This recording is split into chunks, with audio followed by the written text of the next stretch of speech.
You're desperate. It's for itchy vaginas. Fuck, I told you were gonna have problems last night. I told you were gonna be a pain in my, well, I didn't know you were gonna be an itch in my ass.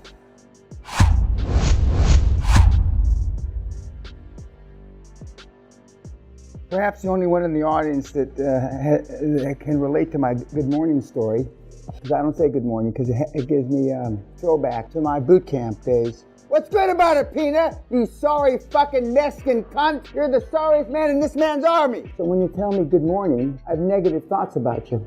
You like my wife, Pena? You don't like my wife, Pena? What's wrong with my wife, Pena? No matter what the fuck you said. So I used to say, but I don't anymore. If you say good morning to me, you don't have gym privileges. But it's so ingrained in you because you're such retards. And even though I'm telling you this, somebody tomorrow morning in this group, this august group, will tell me fucking good morning. If I told you I'm gonna put a bullet in your fucking head, you'd still say good morning. Because political correctness is a manifestation of a lack of self-esteem. You don't really give a fuck if it's a good morning, do you? No. Why do you say it? Because you were taught by your retard parents. The honest of you that filled out the paperwork, when I asked about your regrets of your parents, some of you said they don't discuss it with me. I've never asked them. I can only imagine. Most of the regrets are you. Why would anybody look to you to be their retirement fund, i.e. the Asians in the room? Why would anybody look to you and have to live through you vicariously because they didn't accomplish anything? We'll pass out your vagina cream later. Why do I give you vagina cream? Okay, could you read that, please? What does it say? Can you read English? Yes. What's it say? Quickly cool. No, what's it for? Healthy. No, what's it for? For... It's for itchy vaginas. Fuck, I told you were gonna have problems last night. I told you were gonna be a pain in my, well, I didn't know you were gonna be an itch in my ass. Asians are a problem. We'll get into all that. But the bottom line is everybody's a problem. We'll talk about, but I think we have enough supply for you. In the 90s, we made you put it on in this seminar. Now just think about that. Just close your eyes and visualize that. But that's where most of my billions came from, in the 90s. You were locked up here for a week, no cell phones, no outside contact, and I physically beat you. Physically, with my hand. That's most of them. So when you ask me, why am I hard? I should be fucking harder.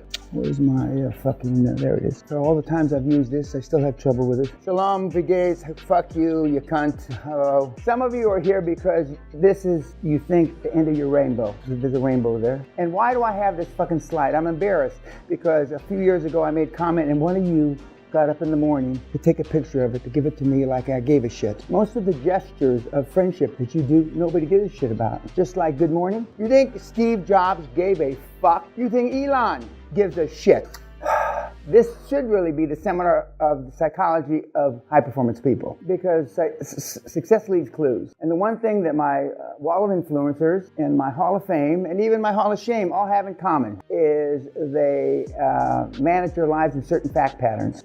This seminar is a new seminar from the one I gave in November. And in August, I started changing the seminar for this year. We tested things in August, we tested them in September, and we tested them, August, October, and November. And this is the derivation of those changes.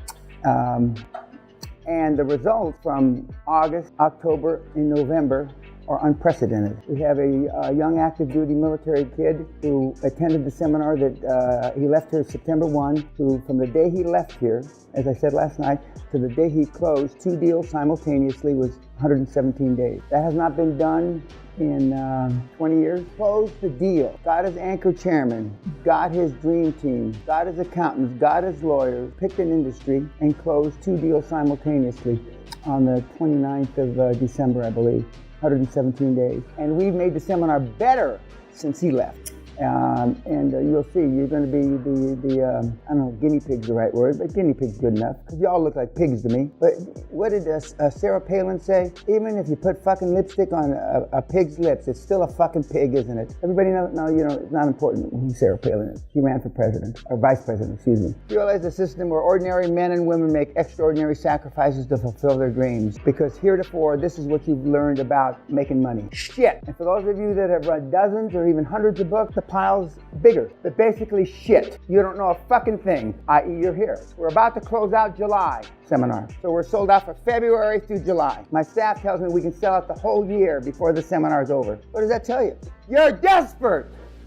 You come to me because I'm the last saloon in the last town on the precipice of the earth. And if you go over, like they used to say in the old days, some people still in India say, you're going to fall off the edge of the earth into the abyss. You wouldn't come here if you weren't desperate. You come to me out of desperation or inspiration. Some of you think you're inspired.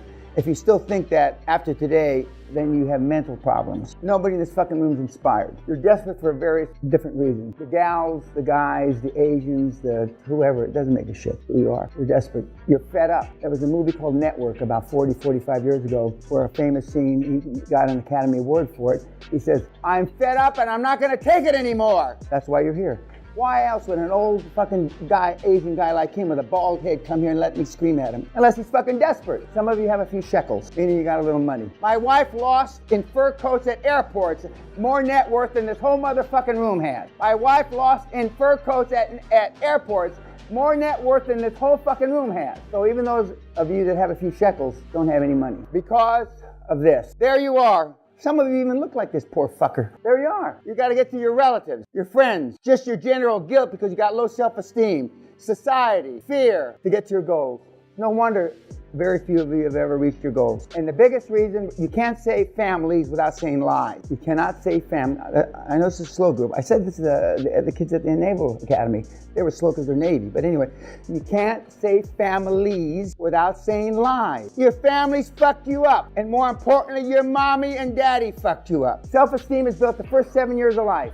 Arguably 8 years. Who are you with the first 7 or 8 years of life? Mama, daddy, maybe. He's probably gone. Some of you are the product of single parents, and look at how well that turned out. For those of you that think single parents can raise you as good as two parents, you're full of shit. I'll go back to the shit pile. Yep, that's what they talk about now. Show me your friends and I'll show you your future. I've asked all the audiences I speak to, and we're going to talk about all the schools I talk about in pro bono, because 2/3 of my time is free now, pro bono. I'm not giving back, so don't attribute any bullshit to me. It's the easiest way to reach the most people of influence for the next generation is go to universities. I've tried to talk back in the 90s, I talked at grammar schools, not grammar schools in the British sense, but grammar school's first 6 years, and it was the kids were too shocked. I tried junior high schools back in the 90s. The kids couldn't take it. So I've settled in on universities, but it's my way of reaching the next generation. And why haven't you accrued any money? Because this is how you were raised, most of you. Money's dirty. Money's not important. Other values more important. So how do you ever get here? You don't. There's some people sitting in this room, and for sure on YouTube, that over the holidays, they heard money's dirty, or a derivative thereof. We don't need money. Things are more important. And that's why the millennials are fucked. For those of you that want to save the world, go create something, a service, product that changes 1 billion lives, i.e. Zuckerberg and Facebook. By definition, you'll change the world, and by definition, you'll become not instantly, but you'll create generational wealth, and that's what we're here to do. We're here to create in 3 to 7 years what normally takes a generation. A generation is between 20 and 25 years, depending on whose numbers you look at. In your entire lives, what have you seen? What have you experienced? Mostly losers, weak, lackluster parents, no high-performance role model, low bar expectations, little or no accountability, little or no responsibility, leading to little or no accomplishments, leading to your snowflake cunt vagina life, i.e. cunt cream for you. So how can you expect any different results? Some of you pray, Allah be with you, Buddha, whoever the fuck, don't make a shit to me. Some of you have tried to do it with love. If love got the job done, there wouldn't be a fucking person that followed me. I'm gonna say it again real slow, because you look retarded. You look like deers in the headlights. If love got the fucking job done, there wouldn't be any in this fucking room, and there'd be nobody following me. It'd be nice if love got the job done. It'd be nice if prayer worked. I'm not telling you not to pray. I say my prayers. I fall asleep saying my prayers every night, and have for about 68 or 69 years. And yes, I wanted to be a priest. And yes, I used to teach Bible study and catechism. I was a little goody two-shoes, church-going Catholic altar boy. And look what that got me. Fuck all. Yet I have pictures of nuns and priests all along here. Sally and I support several organizations, almost all religious, almost all Catholic. Because once the church gets its fucking thumb up your ass, they own you for life, because it's the first 7 or 8 years the fucking church has you. And when are you building self-esteem? The first 7 or 8 years. So the Catholic Church has its thumb this far up my ass. And when it jerks, I jerk. And I know it intellectually, but I still do it. I can't help myself. And I never experienced any sexual abuse. I did experience physical abuse. I used to get the shit beat out of me by fucking nuns. They beat me like a rented mule. Thank God for that. Nuns can't beat you anymore. And the Holy Order, one of the biggest Holy Order, well, it's actually called Holy Family, and I'm talking to the Mother Superior from Rome, and she says, it worked, Mr. Pena, but we can't do it anymore. It worked, but we can't do it anymore. And why can't we do it anymore? Political correctness. Political correctness.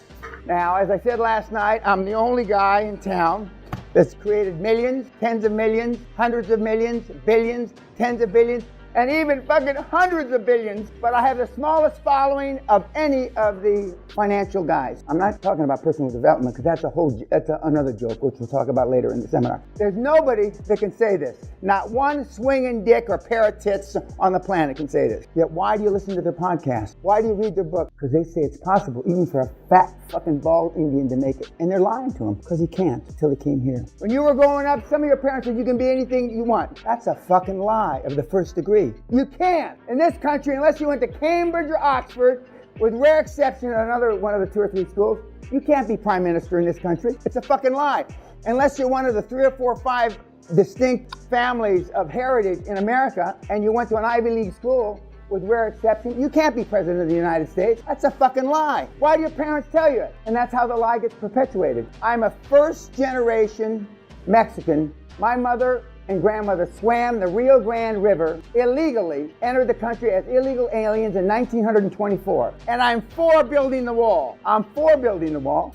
And I came up with how to pay for the motherfucker before all these other guys. I pay Chapo's money, the drug money, and it's really $35 billion that we confiscated to pay for the wall. The wall had already been done.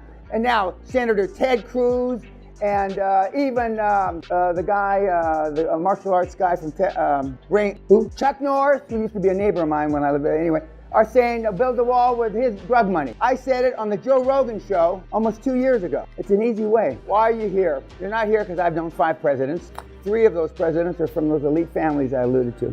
I had the pleasure of meeting all of them. And yes, I knew President Trump before he was president in a different lifetime. I was blessed to be a neighbor of George Bush Sr. And I met John Kennedy, Richard Nixon, and Bill Clinton in other situations in my life. Not because I've met 5 secretaries of state, Kissinger, Schultz, Vance, Warren Christopher, and Hillary Clinton. You're not here. Some of you don't even know that. You're not here, I believe, because I've met prime ministers, Secretary General of NATO, governors, senators, ambassadors, generals, and admirals. That's not why you're here. You're here because you're fucking desperate, and I'm your last chance. Goodbye, YouTube.